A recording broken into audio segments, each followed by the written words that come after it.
Hello friends, welcome back to the my new video guys and my YouTube channel guys. Today friend we are going to talk about guys how can we set default font size in a Tecno phone.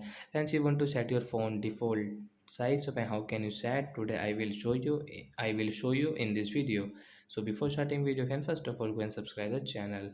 So guys, now let's see how can we set default font size. Open your phone setting guys and scroll it. Friends, you can see guys your font size is too small. So how can you set your default size? Fans click on display brightness. Scroll fans click on the font size guys, tap here. So fans you can see guys your default and large size. So we will click on the default size and fans you can see this your default font size. Come back fans you can see guys this font size will default in your Tecno phone. So guys you can use your default font size in your Tecno phone. So that's it guys. Thanks for watching the video. Bye bye friends.